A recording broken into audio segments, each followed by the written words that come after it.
Hello everyone, welcome back on my YouTube channel. Let's start the topic group presentation.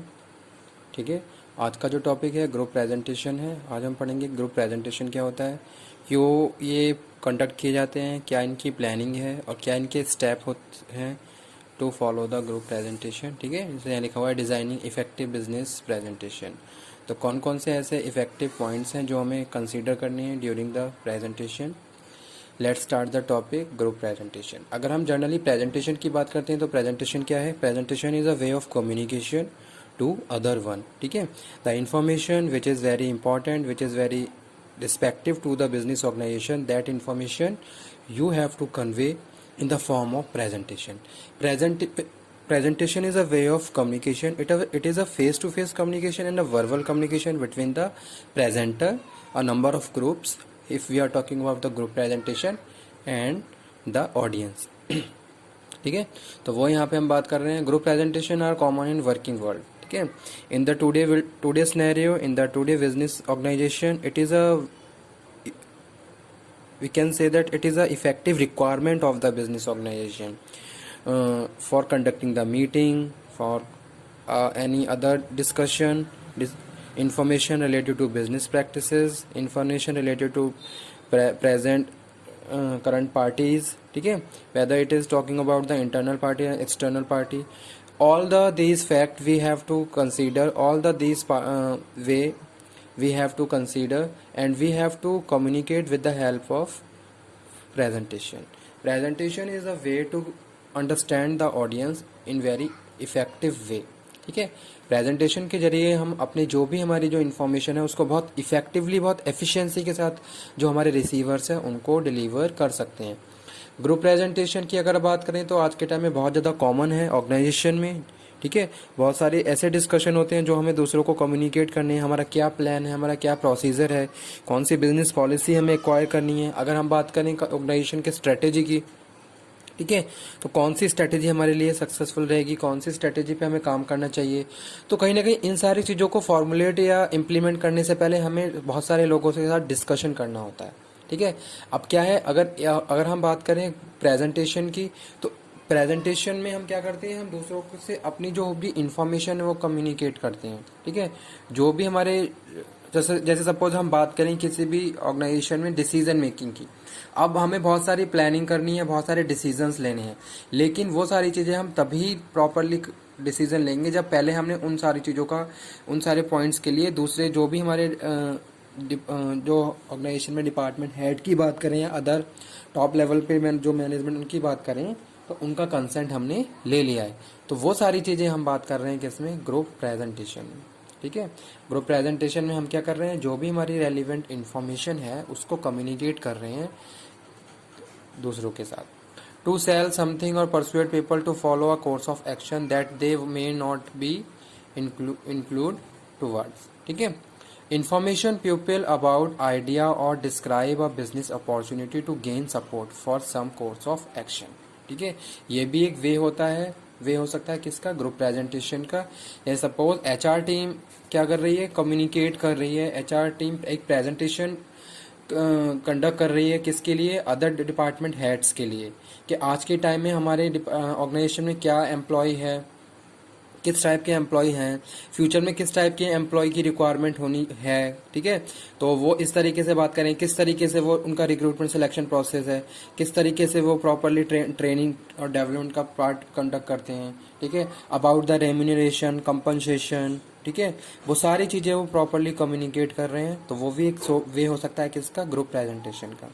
अब यहाँ पे हम बात कर रहे हैं प्लानिंग अ प्रेजेंटेशन. यहाँ पे जैसे लिखा हुआ है, MM monopoly has explain presentation planning in terms of 5 Ws. ठीक है, अब के हैं यहाँ पे लिखे हुए हैं वाई, वॉट, वैन, वेयर और हु. ठीक है, अब जब भी हम प्रेजेंटेशन की प्लानिंग कर रहे हैं तो प्लानिंग में सबसे पहले हमें कंसीडर करना है why we are conducting this presentation.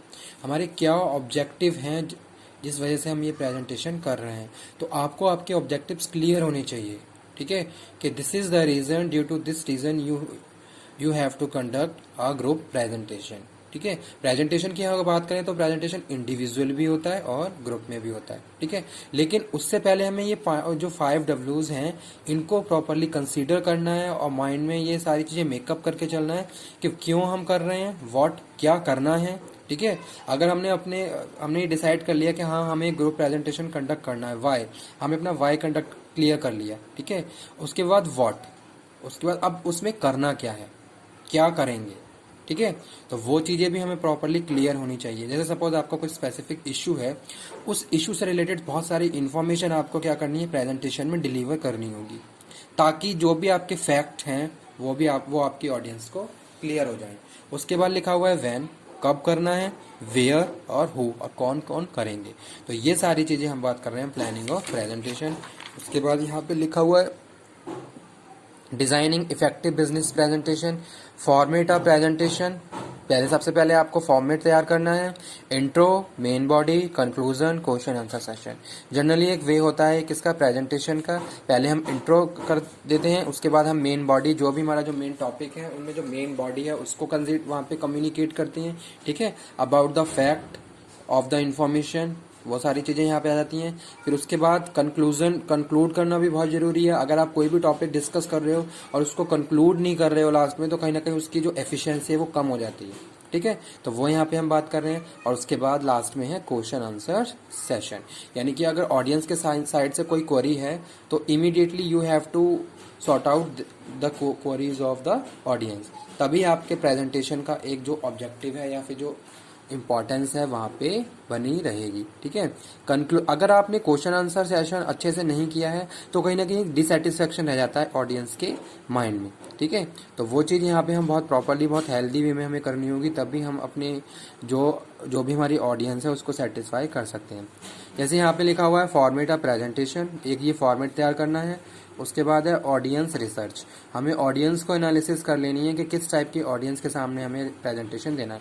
अगर जैसे हम बिजनेस की बात करें तो बहुत सारे, कभी कभी टॉप लेवल मैनेजमेंट में बहुत सारे प्रेजेंटेशन होते हैं, ठीक है। अब आपको वहाँ पे ये डिसाइड कर लेना है कि किस टाइप की ऑडियंस आपके फ्रंट में है, और आपको उसी के हिसाब से इंट्रो, मेन बॉडी, कंक्लूजन, सारी चीज़ें प्रॉपरली उसी हिसाब से मेंटेन करनी होंगी। उसके बाद अगर हम बात करें स्ट्रक्चरिंग द सब्जेक्ट मैटर, तो वो सब्जेक्ट मैटर आपको प्रॉपरली कंसीडर करना है। प्रिपरेशन टेक्स्ट जो भी स्पीच है, टेक्स्ट है, उसकी प्रॉपरली प्रिपरेशन, किस तरीके से कम्युनिकेशन होना चाहिए, क्या पॉइंट का स्टेप बाय स्टेप हमने डिस्कस करेंगे। Language and style must be according to the audience. Environment for making presentation, हाँ जी, प्रॉपर एनवायरनमेंट होना चाहिए। आपका जहाँ पे भी प्रेजेंटेशन कंडक्ट कर रहे हो वेल स्ट्रक्चर्ड रूम होना चाहिए, ताकि वहाँ पे कोई प्रॉब्लम क्रिएट ना हो, और जो भी प्रेजेंटर हैं या फिर जितनी भी ऑडियंस है बहुत इफेक्टिव वे में प्रॉपरली कंप्लीट एकदम से, जिसे हम बात करें कि प्रॉपरली आप कंसंट्रेशन के साथ ऑडियंस क्या है सुन रही है प्रेजेंटर्स को, इस तरीके का माहौल होना चाहिए। यानी कि कोई भी डिस्टरबेंस फैक्टर नहीं होना चाहिए। Proper lighting, proper fan, AC, जो भी रिक्वायरमेंट्स है। अगर हम बात करें प्रेजेंटेशन की तो पीपीटी प्रॉपरली आपकी मेंटेन होनी चाहिए, ताकि आपका ऑडियंस का इंटरेस्ट वहाँ पे बना रहे। और लास्ट लिखा हुआ है टाइमिंग ऑफ ओरल प्रेजेंटेशन, आपकी टाइमिंग भी प्रॉपर होनी चाहिए कि इंट्रो का कितना टाइम है, मेन कितने टाइम में आपको प्रेजेंटेशन ख़त्म करना है। उसके बाद जो भी स्टेजेस हैं, किस स्टेज पे कितना कितना टाइम कंज्यूम करना है, तो वो सारी चीज़ें प्रॉपरली आपको माइंड मेकअप करके चलना है। उसके बाद ही आप प्रेजेंटेशन डिलीवर कर सकते हो। तो ये थे कुछ डिज़ाइनिंग इफेक्टिव बिजनेस प्रेजेंटेशन, कुछ पॉइंट्स जो किस तरीके से हमें डिज़ाइन करनी चाहिए ग्रुप प्रेजेंटेशन की, ठीक है। तो ये है format of presentation, audience research, structuring the subject matter, preparation text speech, language and style, environment for making presentation, timing and oral presentation, ठीक है। तो ये था ग्रुप प्रेजेंटेशन।